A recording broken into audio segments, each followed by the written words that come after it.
அதான் computer computer சும்மா அதறதுல professional ethics என்னங்க தொழில் தர்மம்.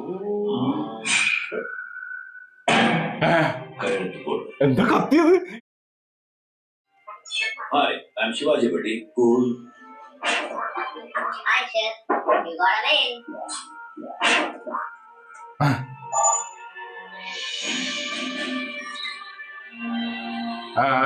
പൈസ വന്നു തുടങ്ങി.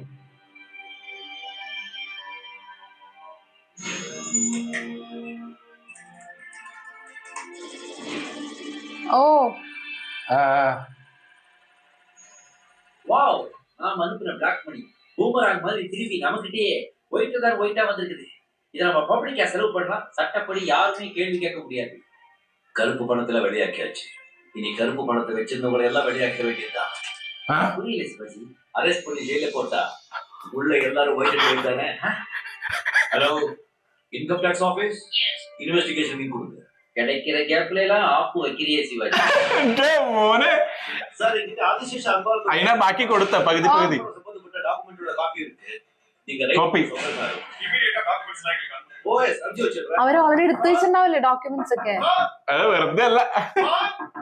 யாரியா டிரைவர் சார், உங்களை பார்த்தா யாரோ வந்திருக்காங்க. என்னையா சார் மன்னிச்சிருங்க சார், இவங்க தான் we are from the income tax department. யோ யார் கேட்டியா உள்ள வந்தீங்க? உங்க மினிஸ்டருக்கு ஃபோன் போட்டுமா? എല്ലാം കട്ട് ചെയ്ത്. Minister We are from CBI. என்ன பெரிய சிபி முழுசா வீடு போய் தர மாட்டீங்க. அண்ணே ആ, உங்ககிட்ட கோடிக்கணக்கில் கருப்பு பணம் இருக்குங்கிறதுக்கு எங்ககிட்ட எவிடன்ஸ் இருக்கு. അതായത് അല്ലെങ്കിൽ ഇതായി പോവില്ലേ, മറ്റേതായി പോവില്ലേ ചതി. எனக்கு தெரியும் சிவாஜி அவன் கிட்ட எவ்வளவு பணம் இருக்கு. அவனை முதல்ல பிடிக்காமையே இங்க வந்தீங்க. அவர் எல்லாத்துக்கும் சரியா கணக்கு வச்சிருக்காரு. അപ്പൊ എങ്ങനെയാ ലാസ്റ്റ് ജയിലിൽ പോണേ? ആ അത് കാണിച്ചില്ല. ആ, இதெல்லாம் கணக்குல வரல. இந்த பஞ்சநாமால ஒரு கையெழுத்து போடுறீங்களா?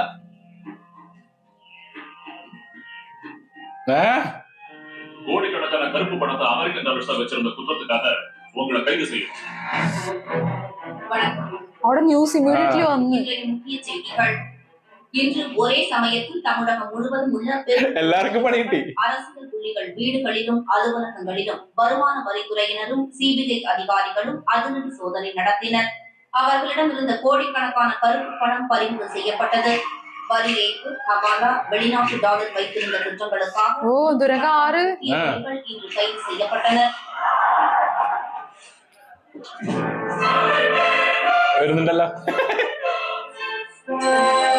ഒരു രൂപ. അതിപ്പോഴും ഉണ്ട്. അത് ചെലവാക്കില്ല, കാരണം കാണിക്കണ്ടേ. என்னங்க இப்படி ஆயிப்போச்சு? படுவாவிங்க எல்லாருமா சேர்ந்து உங்களை Same dialogue. விட்டாங்க. உங்களுக்கு என்ன பண்ண போறீங்க? அது கல்லெடுப்பீங்களா, புல் பிடுங்குவீங்களா, தட்டு கழுவுவீங்களா? நான் வேணா ஜில்லர் கிட்ட சொல்லி கிச்சன்ல கறிக்கிட்டு வாங்கி தட்டுறேன். ஐயோ அதுக்கெல்லாம் முன்னன்பு வேணும். உட்கார்ந்த இடத்துலயே நோகாம நோக்கு கூப்பிட வேலை ஒண்ணு இருக்கு, சரிங்களா? அதான் கம்ப்யூட்டர் കമ്പ്യൂട്ടർ சும்மா அதறதுல தப்பு பண்ணிட்டீங்க சிவாஜி. உங்களுக்கு ஏதாவது பணம் எவ்வளவு பெரிய அமௌண்ட் எனக்கு கொடுத்துட்டீங்க. திருப்பி கொடுத்தோம். நான் ரொம்ப செஞ்சுட்டு என்னால தாங்கிக்க முடியாது. கண்டிப்பா திருப்பி கொடுத்துருவேன். கொடுத்து வாங்குறது பத்தாதா? இன்னும் திருப்பி கொடுக்க போறியா? நான் ஆதிடா. போடா கபோதின்னு சொல்ல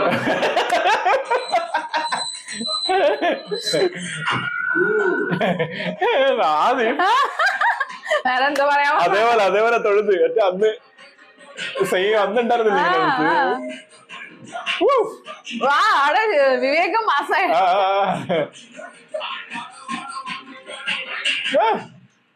டெல்லியில இருந்து ஆப்பு வச்சுட்டாங்க. லோக்கல் பப்பெல்லாம் வேகாது. யாரா அது? ഇനി ചെയ്യാലോ, കാരണം ഇനി ആരും വരില്ലല്ലോ പ്രശ്നമാക്കാൻ. ലുക്ക് ഉണ്ട്, നല്ല കോസ്റ്റ്യൂം ഫുള്ള് മറ്റേ காசு.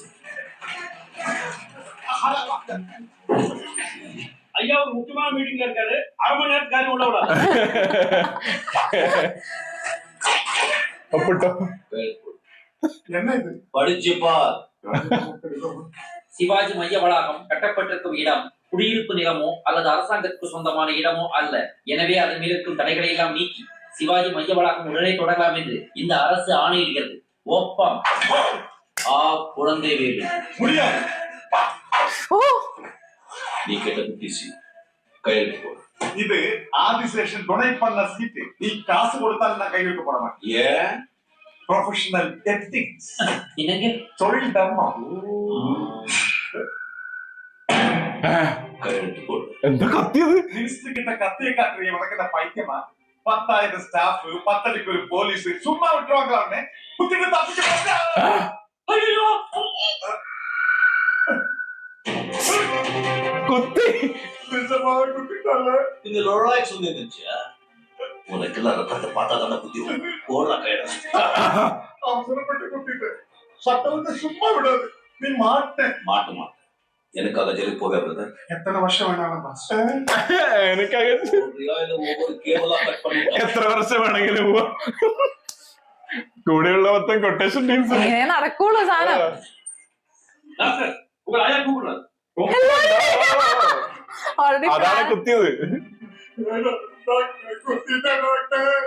இந்த போஸ்டர் கெடுத்துட்டு போறவங்க நாய்க்கு சாகல. ഓൺ ദ സ്പോട്ട് ചെയ്യാൻ വേണ്ടിട്ടാണ്. மாத்திரை கொடுக்க போதும். இந்த ஊருக்கு alcohol. Give him a painkiller shot. Cheers. சும்மா பிலிம் காட்டுவேன் நினைச்சேன்.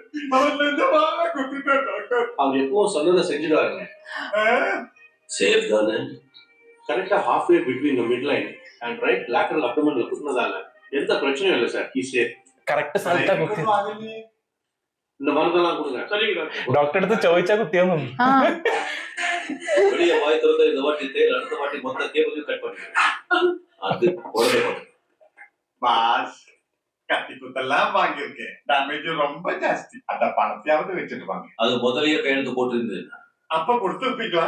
ராத்திரி வந்து பாதியை புடுங்கிட்டு போயிருப்போம். இன்கம் டாக்ஸ்ல போட்டு கொடுத்துருப்போம்.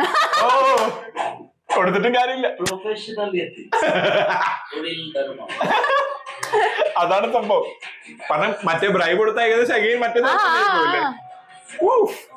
യൂണിവേഴ്സിറ്റി അവിടെ എല്ലാം കഴിഞ്ഞ് കംപ്ലീറ്റ് ആയി. മറ്റവരൊക്കെ അകത്തെടുക്കണല്ലേ. ഇപ്പൊ സേഫ് ആയിട്ട് നടക്കുക.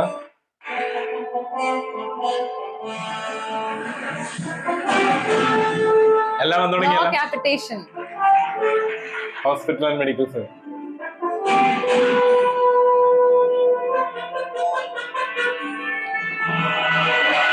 ഓ എല്ലാ സ്ഥലത്തോട്ടും പോകാൻ തുടങ്ങി കേട്ടോ. അതായത് വില്ലേജുകളിലും പോകാൻ തുടങ്ങി. ആ ഒരു സ്ഥലത്തല്ലാണ്ട്.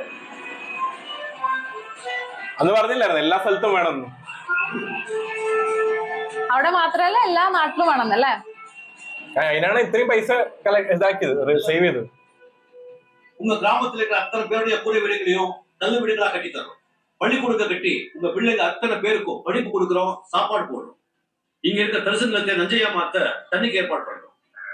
நீங்க செய்ய வேண்டியதெல்லாம் ஒண்ணே ஒண்ணுதான்.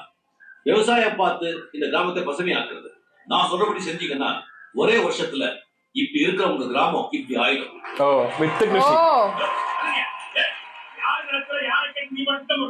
நல்லது செய்யறதுக்கு யாரையும் கேட்க வேண்டிய அவசியம் இல்லை. சர்க்காரோட நிலம். இதுக்கு தாசில்தாரி பிஏஓ டாக்டர்னு எங்க எல்லாரோட பர்மிஷனும் வேணும். ஒரு வேலை ஆவறதுக்குன்னா யாரும் வர மாட்டீங்க. தடுக்கிறதுன்னா மட்டும் கரெக்டா வந்துருவீங்க.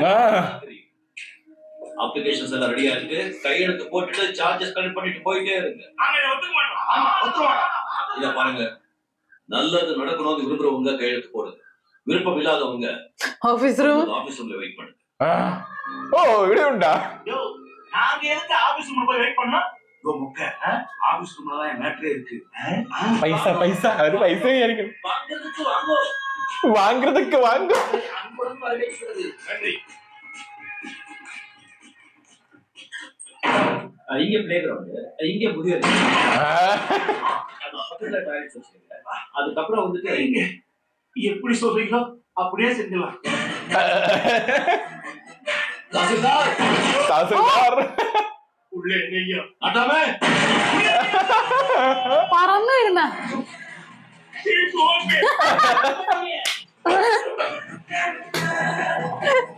എല്ലാ സ്ഥലത്തും ബബിൾക്കും ഉണ്ടാവില്ല. പക്ഷെ ഈ സീൻ അങ്ങനെയാ പോണ അറിയാം, ഒരു എൻഡില്ലാത്ത. എല്ലായിടത്തും പോകുന്നുണ്ട്.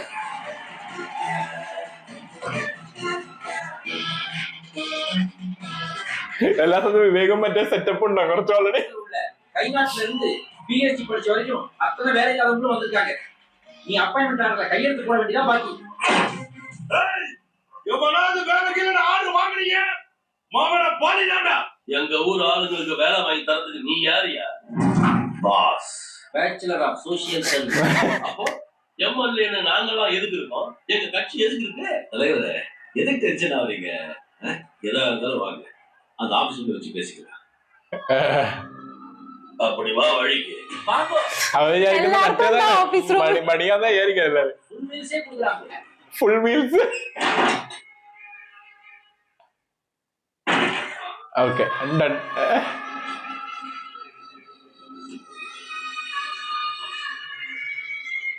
தலைவரே, பேச்சுவார்த்தை எல்லாம் நல்லபடியா முடிஞ்சது. ஆபீஸ் உட்காந்து நல்லா யோசிச்சு பார்த்தேன் பாஸ். நல்லது செய்யறதுக்கு பதவியா முக்கியம், மனசுதான் முக்கியம். இது உங்க தொகுதி, நீங்க என்ன வேணாலும் பண்ணிக்கங்க பாஸ். பாஸ், தப்பா இருக்கிற நான் கொஞ்சம் உட்காந்துருமா ப்ளீஸ்? தேங்க்யூ. இருக்க மறந்துட்டானேடா. രണ്ട് കൈയും വെച്ച് എന്തിന്റെ ഒരു എഫക്ട് ഇല്ലേ കാണിക്കുന്ന ഷോട്ടുകൾ? എന്തിനും എഫക്റ്റ് കുറവല്ലേ? അവള് പ്ലാൻ ചെയ്തിട്ടുണ്ടായിരുന്നു ഇനി മുന്നേ തന്നെ. ഡൗട്ട് ഉണ്ട്. എല്ലാ സ്ഥലത്തും ആയിട്ടോ ഓരോന്ന്. ഓ ഡെവലപ്മെന്റ് വിത്ത് കൃഷി, നല്ല നല്ല വീടുകള്. ഓ ശിവാജി വാലി. அத்தனை பேருக்கு பெயில் வாங்கி வெளியே எடுக்கிறதுக்குள்ள போதும் ஆயிடுச்சுங்க. இருந்த സംഭവം ഒറ്റ സ്ട്രെച്ചില് കാണാൻ പറ്റുന്ന സംഭവമാണ് കേട്ടോ ഫുൾ. അതായത് അതിനകത്ത് എനിക്ക് തന്നെ ആ ഒരു ഇന്റർവെല്ലിന് ശേഷം നടന്ന എന്താന്ന് മനസ്സിലാവുന്നില്ല അല്ലെ? അതുമാതിരി എക്സിക്യൂട്ട് ചെയ്തിട്ടുണ്ട് ആ ഒരു ഡയറക്ഷൻ അദ്ദേഹം. അത് മാത്രമല്ല എനിക്ക് തോന്നുന്നു ഇന്റർവെല്ലിന് മുന്നേ വരുന്ന സീനേക്കാൾ എനിക്ക് തോന്നുന്നു ഇന്റർവെല്ലിന് പോസ്റ്റ് ഇന്റർവെല്ലാണ് വേറെ ലെവൽ സംഭവിച്ചിരിക്കണം. Sivaji effect, Sivaji the boss effect വരുന്നത് അവിടെ തൊട്ടിട്ടാണ്. അതായത് എന്തുകൊണ്ട് ശിവാജി, അല്ലെങ്കിൽ ശിവാജി പ്രത്യേകിച്ച് നമ്മുടെ ശങ്കർ പടത്തില് ശിവാജി എന്താ ചെയ്യാൻ പോകുന്നത്, ആ ഒരു ക്യാരക്ടർ എന്താ ചെയ്യാൻ പോകുന്നുള്ള ശരിയെ കാണിച്ചു തന്നു. കാരണം നമ്മൾ ഓൾറെഡി സ്റ്റാർട്ടിങ്ങിൽ പറഞ്ഞായിരുന്നു കമേഴ്ഷ്യൽ എലമെന്റ്സ് ആണ് കൂടുതലുള്ള. കാരണം മറ്റേ ബ്രൈബിന്റെയും കറപ്ഷൻ ഒന്നും ആദ്യം അധികം പറഞ്ഞില്ല, കുറച്ചായിട്ട് പറഞ്ഞിട്ടുണ്ടായിരുന്നു. പക്ഷെ ഇപ്പം ഒന്നും കൂടി ഡീറ്റെയിൽ ആയിട്ട് പറഞ്ഞ് എല്ലാരെയും പിടിക്കുന്ന ഒരു അവസ്ഥ. അവിടെ മറ്റേ സാധനം ചെയ്തില്ല. അതായത് ശരിക്കും ശിവാജി മറ്റേ പകുതി പൈസ വാങ്ങിയിട്ടുള്ള ഒരു പരിപാടി ഉണ്ടായിരുന്നില്ലേ, അത് കഴിഞ്ഞ് നമ്മളവിടെ വിചാരിക്കില്ലേ അപ്പൊ എന്തുകൊണ്ട് ശിവാജി അങ്ങനെ ചെയ്യുന്നത്? കാരണം അതെന്തായാലും തെറ്റന്നല്ലേ. പക്ഷെ അത് അവസാനം ഇൻകം ടാക്സിനെ കൊണ്ട് പിടിപ്പിച്ചപ്പോ മാറി. ആൻഡ് അത് മാത്രല്ല കേട്ടോ, ശരിക്കും എന്താ പറയാ ആ ഒരു പുള്ളിക്കാരനെല്ലാം നല്ല രീതിയിൽ ചെയ്യാനാണ് നോക്കിയത്. ഹിസ് ഇന്റൻഷൻസ് വാസ് ഗുഡ്, എല്ലാം ഗുഡ് ആയിരുന്നു. പക്ഷെ അദ്ദേഹത്തിന് പണി കിട്ടി തുടങ്ങിയപ്പോഴാണെന്നുണ്ടെങ്കിൽ എന്താ പറയാ നല്ല വഴിയെ പോകാൻ പറ്റില്ല. ഇങ്ങനത്തെ ഒരു സംഭവം ചെയ്താലേ നടക്കുള്ളൂ എന്ന് മനസ്സിലായി. അപ്പോഴാണ് ആ ഒരു ഷിഫ്റ്റ് വന്നത്. ശരിക്കും എന്താ പറയാ ഒരു നോർമൽ ആൾക്ക് ഇങ്ങനെ കാര്യങ്ങളൊക്കെ ചെയ്യാൻ പറ്റുമോ? ഇല്ലേ, ഒബിയസ്ലി ചെയ്യാൻ പറ്റില്ല. അപ്പൊ ആള് ട്രാക്ക് മാറ്റിയിട്ട് അവരുടെ അതേ വഴി തന്നെയാണ് അവരും ചെയ്തത്. കൂടെ നല്ല കുറച്ച് ഗുണ്ടകളെയും കൂട്ടി, പക്ഷെ അവരെ കൊണ്ട് നല്ലത് ചെയ്യിപ്പിച്ചു, നല്ല കാര്യത്തിന്. ആൻഡ് അവർക്ക് എല്ലാ ഫെസിലിറ്റിയും കൊടുത്തു, എല്ലാ സംഭവങ്ങളും. അപ്പൊ അവരെന്തായാലും ചെയ്യില്ല. And it is four good thing. മറ്റേ വീട്ടിൽ നിന്ന് തന്നെ ചിലപ്പോ പ്രശ്നം ഉണ്ടാവില്ല. അതല്ലേ അമ്മച്ചി പറഞ്ഞപ്പോ കുത്തിയ സീൻ ഒരു രക്ഷയില്ല കേട്ടോ. കാരണം അത് കാണിച്ചത് കറക്റ്റ് ഡോക്ടറെ അടുത്തൊക്കെ ഓൾറെഡി പെർമിഷൻ വാങ്ങിയിട്ടാണ് എവിടെ കുത്തണം എന്നൊക്കെ. അതുകൊണ്ടാണ് പറഞ്ഞത് എല്ലാം കറക്റ്റ് ആയിരുന്നു. കാരണം എന്താ വെച്ചാൽ നമ്മള് പെട്ടെന്ന് അങ്ങനെ കുത്തുന്നു വിചാരിക്കില്ല. പക്ഷെ ആ കത്തിനെ കാണുമ്പോ ഒരുമാതിരി ഈഗിൾ കത്തിയ പോലെ ഉണ്ടായിരുന്നു കാണാനായിട്ട്. ആൻഡ് അത് മാത്രമല്ല, ആൻഡ് അവിടെ തന്നെ എല്ലാം സംഭവങ്ങളും. പിന്നെ പുള്ളിക്കാരൻ ചെയ്ത ഏറ്റവും ബെസ്റ്റ് കാര്യം എന്ന് പറയുന്നത് അതിന് മുന്നേ ഇവരെയൊക്കെ ഉള്ളിൽ ഇട്ടു എന്നുള്ളതാണ്. കാരണം ഇവരൊക്കെ പുറത്തുണ്ടെന്നുണ്ടെങ്കിൽ എന്തായാലും ഇതൊന്നും തുടങ്ങില്ല. അവർക്ക് അറിയാം എങ്ങനെയെങ്കിലും അവർ സ്റ്റോപ്പ് ചെയ്യുന്നുള്ളത്. അപ്പൊ എന്തായാലും പൈസയും കൊടുത്തില്ല, കുത്തയും കിട്ടി, ധൈര്യം മേടിച്ച് സംഭവങ്ങളൊക്കെ എല്ലാം അവിടെ നടന്നു. എനിക്ക് തോന്നുന്നു ഇനി എല്ലാം ഡെവലപ്പ് ആള് ചെയ്തു. പക്ഷെ എഗെയിൻ സ്റ്റിൽ എന്റെ മനസ്സിൽ ഡൗട്ട് എന്ന് വെച്ചാൽ എഗെയിൻ എങ്ങനെയാ പിന്നെ ജയിലിൽ പോകുന്നത് അല്ലെ? അതൊക്കെ നമുക്ക് ഇതൊക്കെ കാണുമ്പോഴും പിന്നെ എഗെയിൻ മനസ്സിലിട്ട് വരുന്ന ആ ഒരു സംഭവമാണ് എങ്ങനെ പിന്നെ ജയിലിൽ പോയി എന്ന്. ഇത്രയൊക്കെ നല്ല ചെയ്ത്, അതാണ് നാട്ടിനെ നല്ലത് ചെയ്തു എന്നാണ് പറഞ്ഞത്. പറഞ്ഞിട്ടുണ്ടായിരുന്നു. പക്ഷെ എന്നായിരിക്കും റീസൺ പോവാൻ കാരണം? നല്ല ചെയ്ത ഇപ്പൊ കാണിക്കും ചെയ്തല്ലോ കാരണം അതിന്റെ കാര്യം. പൈസയൊക്കെ വൈറ്റ് മണിയായി, എന്താ പറയാ, ഇപ്പൊ ചെയ്യുന്ന കാര്യങ്ങളാണെങ്കിലും നല്ല കാര്യങ്ങളാണ്. പിന്നെ എങ്ങനെയാ പോവാ അല്ലേ? കാരണം വെച്ചാൽ പണി കൊടുക്കുന്നു പറഞ്ഞിട്ടുണ്ട് മറ്റേ കാശ്മീരാദി പണി കൊടുക്കുന്നു പറഞ്ഞിട്ടുണ്ട്. പക്ഷെ എന്ത് പണിയാണ് ഇനി കൊടുക്കാൻ പോകുന്നത്? കാരണം എന്തായാലും ഒരു പണി കൊടുക്കാൻ സാധ്യതയുണ്ട്. കാരണം അത്രയും വലിയ വലിയ ആൾക്കാരെയാണ് തൊട്ടിരിക്കണത്. അവരെയൊക്കെ ഏകദേശം നാണം കെടുത്തി. പക്ഷെ ഇനി അവര് പൊളിറ്റിക്സിലോട്ട് തിരിച്ചു വരും. കാരണം അവർക്ക് എന്തായാലും ഹോൾഡ് ഇല്ലാണ്ടിരിക്കില്ലല്ലോ. ചെറിയ ഹോൾഡ് എവിടെയെങ്കിലൊക്കെ ഉണ്ടാവും. എന്തായാലും എന്താ സംഭവം നമുക്ക് ശരിക്കും കണ്ടിന്യൂസ് ആയിട്ട് ഇങ്ങനെ കാണണമെന്നുണ്ട്. ആൻഡ് വേറൊരു കാര്യം കൂടി ഉണ്ട്. ഇപ്പൊ ഈ എതിർത്തവരൊക്കെ എല്ലാരും ഈ ഫ്രോഡ് ആൾക്കാരാണ്. അപ്പൊ ഈ ഫ്രോഡ് ആൾക്കാരൊക്കെ ഒന്നിച്ച് എങ്ങനെ ഉണ്ടാവും? അങ്ങനെ എന്തെങ്കിലും സംഭവിച്ചാൽ, കാരണം അങ്ങനെയല്ലേ പൊതുവെ സംഭവിക്കാറ്. നായകൻ ഇപ്പുറത്ത് ഗുഡ് തിങ് ചെയ്ത ആളാണ്, ഇപ്പുറത്തെ എല്ലാം ബാഡ് ആണ്. എല്ലാരും ഒന്നിച്ചിട്ടുണ്ടെങ്കിൽ എല്ലാരും ഒരുമിച്ചിട്ട് അതാണ്. അപ്പൊ എല്ലാം കൂടി ഒരുമിച്ച് എന്തോ ഒരു പ്ലാൻ ആണ് ചെയ്യാൻ പോകുന്നത് തോന്നുന്നുണ്ട്. ആൻഡ് എന്താ പറയാ, ഇതുവരെയുള്ള എനിക്ക് തോന്നുന്നത് ശങ്കർ സാറിന്റെ മറ്റു പടങ്ങൾ വെച്ച് നോക്കുമ്പോ ഈ പടത്തിന് എന്തോ ഭയങ്കര ഒരു പ്രത്യേകത ഉണ്ട് കേട്ടോ. മറ്റു പടത്തിൽ ഇപ്പൊ മറ്റു മൂവീസ് ഇപ്പൊ നമ്മൾ കണ്ടിട്ടുണ്ടെങ്കിൽ അത് ഒരു പൊളിറ്റിക്കൽ ആണെങ്കിൽ അത് ആ ഒരു പൊളിറ്റിക്കൽ രീതിയിൽ തന്നെ ആയിരിക്കും പോകുന്നത്. ഇന്ത്യൻ മൂവിയിലാണെങ്കിലും ബാക്കിയൊക്കെ ഉണ്ടെന്ന് പറഞ്ഞാൽ മെയിൻ സംഭവം അതായിരിക്കും. പക്ഷെ ഇതിലെന്തോ ഭയങ്കര രസമുണ്ട് കണ്ടോണ്ടിരിക്കാൻ. എന്റർടൈൻമെന്റ് മോഡാണ്. മറ്റുള്ള സിനിമകളിലൊക്കെ ആ ഒരു സോഷ്യൽ മെസ്സേജിനായിരിക്കും മെയിൻ ഇമ്പോർട്ടൻസ് കൊടുക്കുക. അതിന്റെ കൂടെ ആയിരിക്കും കുറച്ച് കമേഴ്ഷ്യൽ എലമെന്റ്സ് ഉണ്ടാവുക. ഇതിന്റെ അകത്ത് വരുന്ന ആ ഒരു കമേഴ്ഷ്യൽ എലമെന്റ്സ് ആണ് ഉള്ളത്. എത്ര കറപ്ഷന്റെ പറഞ്ഞാലും ഇല്ല, അതിലൊരു കമേഴ്ഷ്യൽ എലമെന്റ് നന്നായിട്ട് ചേർക്കും. അത് രജനിഫൈഡ് സാധനമാണ് ആ സംഭവം. ഗെറ്റ് രജനിഫൈഡ് ഇല്ല, അതുണ്ട്. ഇതിലെ സംഭവം എന്ന് പറയുന്നത് കിടു ഒന്നും പറയാനില്ല. എല്ലാ മൊമെന്റും നമ്മളെ എൻജോയ് ചെയ്യിപ്പിക്കുന്ന ആ ഒരു സീനിലേക്ക് നമ്മളെ കൊണ്ടുപോയിട്ട് അത്രയും റിച്ച്. ചില സമയത്ത് എന്താ പറയാ, അവിടെ ശ്രീകൃഷ്ണന്റെ സീൻ കാണിക്കുമ്പോ അത് കഴിഞ്ഞപ്പോ തന്നെ എടുത്തു പറയേണ്ട ഒരു സംഭവം ഈ സിനിമയിലെ പില്ലേഴ്സ് എന്ന് പറയില്ലേ, ഒന്ന് രജനി സാറിന്റെ ഒബ്വിയസ്ലി ഇപ്പൊ ഇതുവരെ കണ്ടിട്ട് അതിന്റെ രണ്ടാമത്തെ ആള് വിവേകാണ്. വിവേക് ഒരു രക്ഷയില്ല. കാരണം കൗണ്ടർ ഡയലോഗ്സ് അടിക്കാനും അല്ലെങ്കിൽ ആ ഒരു സ്ഥലത്ത് നല്ല നല്ല പഞ്ച് ഡയലോഗ് അടിക്കാനും. പിന്നെ കാശ്മീർ ആദി അല്ലെങ്കിൽ നമ്മുടെ സുമനും ഒരു രക്ഷയില്ലാത്ത മൂവിയില് അദ്ദേഹത്തെ കാണുന്ന സമയത്ത് നമുക്ക് തോന്നില്ല. കാരണം ഇങ്ങനെയൊക്കെ ആ ഒരു കണ്ണാടി വെച്ചു കൊടുത്തില്ലേ, അതാണ് ഇതിന്റെ ഹൈലൈറ്റ്. കാരണം എന്താ വെച്ചാൽ അങ്ങനെ എനിക്ക് ചിലപ്പോ കണ്ണാടി ഊരിയിട്ടുണ്ടെങ്കിൽ ചിലപ്പോ എത്ര ഉണ്ടാന്നറിയില്ല. പക്ഷെ ആ കണ്ണാടിയിലാണ് എല്ലാം ലുക്ക് ഇരിക്കുന്നത്. ഇങ്ങനെ മറ്റേ നമ്മളെ ദിഗംബരന്റെ പോലത്തെ ആ ഒരു കണ്ണാടിയും അതുകൂടാണ്ട് ആ ഒരു കുറിയും ഭയങ്കര മാന്യൻ കാണാനായിട്ട്. ഇത്രയും ഒരു മാന്യനെ കാണാൻ കിട്ടുമോ എന്നൊക്കെ ചോദിക്കുന്ന തരത്തിലുള്ള ഒരു മാന്യനാണ്. നല്ലവനായ ഉണ്ണീന്നാണെങ്കിൽ പറയാം. പക്ഷെ പഴശ്ശിരാജയിലുണ്ട് കേട്ടോ നല്ല, അതിലും ചീറ്റിംഗ് റോൾ തന്നെയാണുള്ളത്. ശരിക്കും നല്ലവനായിട്ട് പിന്നെയും ചീറ്റിംഗ് റോൾ, അങ്ങനത്തെ ഒരു സംഭവമാണ്. പക്ഷെ ഇതിൽ ഈ കാസ്റ്റിംഗ് പൊളിച്ച് ആള് തല്ല് സംഭവങ്ങളൊന്നും ചെയ്യുന്നൊന്നുമില്ല. ഇതുവരെയായിട്ട് തല്ലുമല്ലോ തല്ലിയ പോലെ ഫീൽ ചെയ്യും. ആള് കുറെ എന്താ പറയാ ഫൈറ്റ് ചെയ്തൊരു ഫീല് നമുക്ക് അടിക്കുന്നുണ്ട്. എന്തായാലും രക്ഷയില്ല. Waiting for next scene, magical scene.